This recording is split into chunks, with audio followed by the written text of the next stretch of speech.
Welcome back to my channel, y'all. Salted Citrus Designs. I'm so happy to have you here. I worked so hard on this tumbler. I wanted to show you every aspect of it so that you could make one yourself. Before we get started, I want to let you know I will link everything down below in the description so you can find all the products. And as you guys know, I'm an ambassador for PDB, so a lot of the products used are from PDB Creative Studio. So I started with a 24-ounce Hogg curved handled tumbler, and I spray painted it after I sanded with Rust-Oleum tan.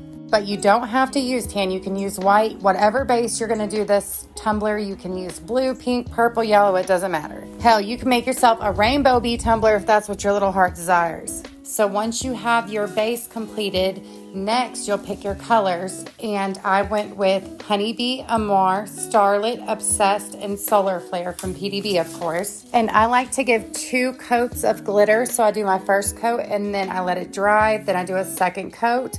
And then I will seal. You can seal with Rust-Oleum, binding potion. Some people even use Mod Podge, just whatever you prefer.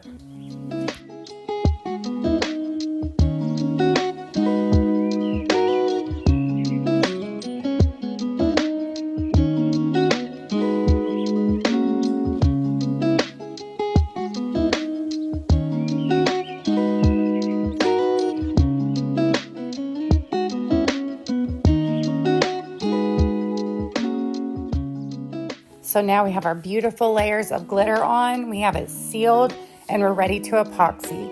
I epoxy 2 coats, sometimes 3, but I try to keep it thin because you're gonna have a lot of coats of epoxy because this is gonna be a peekaboo. All right, now that we have our cup spinning, we can get on the computer, get our honeycombs. So I use 2.562 by 2.681, but that doesn't really matter.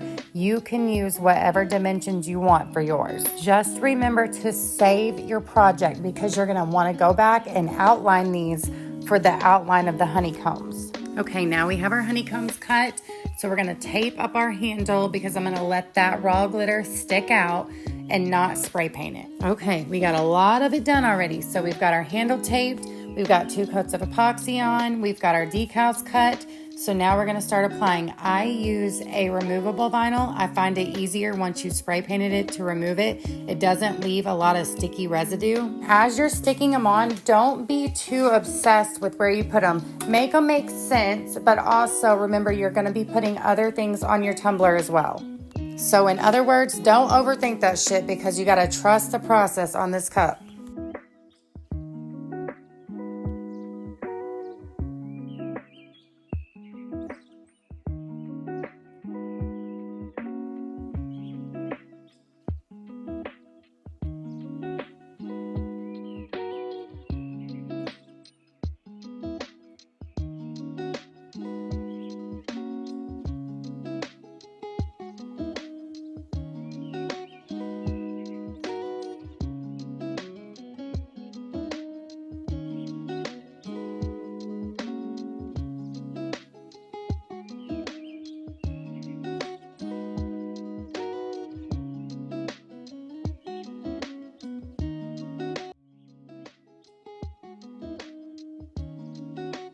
All right, now let's get to spray painting. I use Krylon Fusion Gloss Soft Pink, and you want to shake the shit out of this can. You want to shake it like you used to shake it at the club. And I use a paper plate to block my insert and to not get spray paint all in my cup. Some people have fancier things. I just like paper plates. They're easy. I throw them away. I can reuse them sometimes. And then as I'm going around the cup, I'm always spinning my tumbler as I'm spraying. That gets that really nice even coat.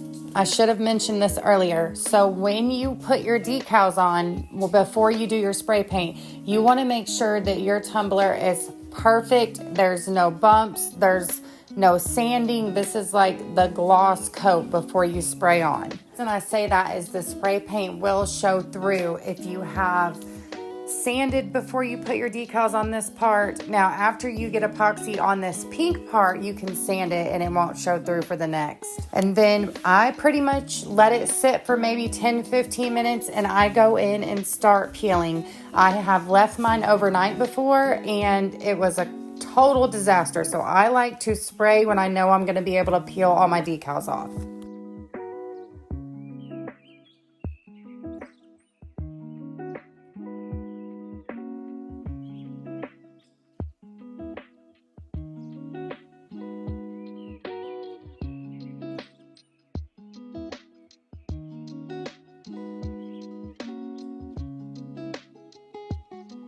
Okay, you made it. You got it all peeled off. Here's the fun part. Wow, look how pretty it is once it's peeled. And a lot of people are so intimidated by peekaboos, but it really takes practice. You're not good at anything just doing it once. You have to do it over and over again. I hope this video helps you though if this is your first time doing a peekaboo or if you've needed tips in the past.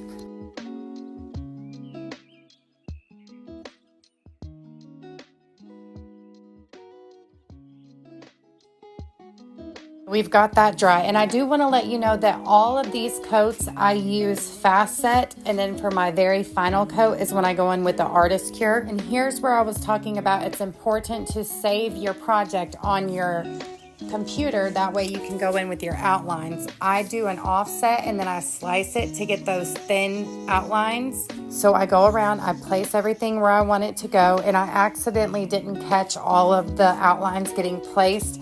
I thought my phone was running, but it wasn't. So now I'm going to just cut a few UV DTFs, and you don't have to use that. You can use regular decals. You can use whatever you want for this part. You could leave it be if you didn't want to put anything else on it. Hear that leave it be little pun? So once I get everything cut, I like to go in and tape it on just to kind of see where it's all going to look right, because UV DTF is hard to peel off once you've stuck it on.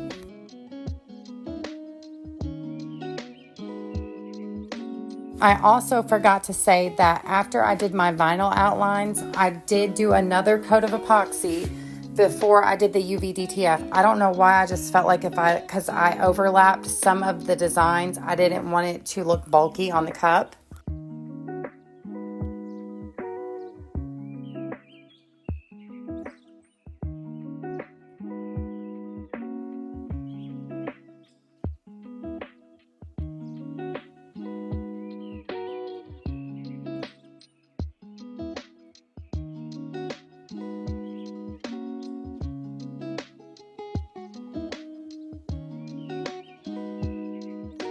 So now I will do an artist cure of resin, a nice thick coat. Now, if your UV DTF didn't cover up all the way, you might want to do 2 coats. But I like to have that final glass coat on there before I do the epoxy drip. And if you've gotten here and you've never done a drip, you don't have to do the drip if you don't want, or this can be your first time practicing. And I'm going to preface this part by saying I am no expert at drips. I'm just going to show you what I've learned so far.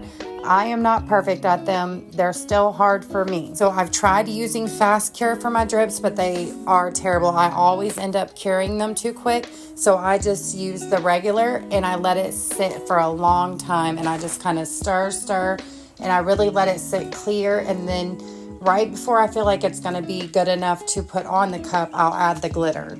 And you want it to that part like when you're putting your stir stick in or whatever you use to apply it, where it's like kind of really slowly falling off the stick.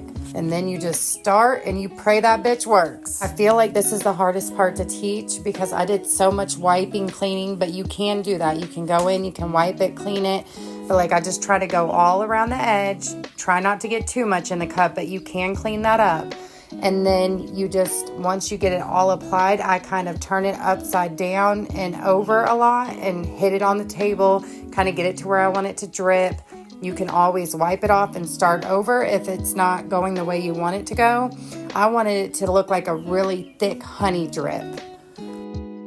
And for me, this part probably took 15 to 20 minutes of going back and forth, wiping down, cleaning up, adding more. But once you get it where you want it, you will put it on your turner, and then I torch it as it's spinning just to get a really nice shiny glass coat. And I want you to remember, drips do not have to be perfect. I know we're hard on ourselves because we're artists and we want it to look perfect, but nothing is ever perfect, especially drips. More than likely, every single person that sees it's going to be amazed by your tumbler and your drip especially. And if you've made it this far, I just can't appreciate the gratitude I have for you taking the time to watch this video. I hope it teaches you. I never have considered myself a teacher, but I do want to teach what I know. And I don't know a lot, but I do know this: practice makes a bad bitch. So believe in yourself, because we can all do this if you put your mind to it. I also wanted to tell you before I forget, you can also rhinestone this. So I think my next creation, I'm going to rhinestone once I finish. But some people put epoxy over their drips and some don't. I guess they seal it. You don't have to though. I also wanted to let you guys know that I am an ambassador for PDB Creative Studio, and you can use code SALTED to save, and that I also have a Facebook group. It's Salted Citrus Designs Community. I know that's a mouthful. And here she is in all her glory. If you guys have any questions at all, drop them in the comments or join my group. I will gladly answer them. I hope everybody has a wonderful day. We'll see y'all later.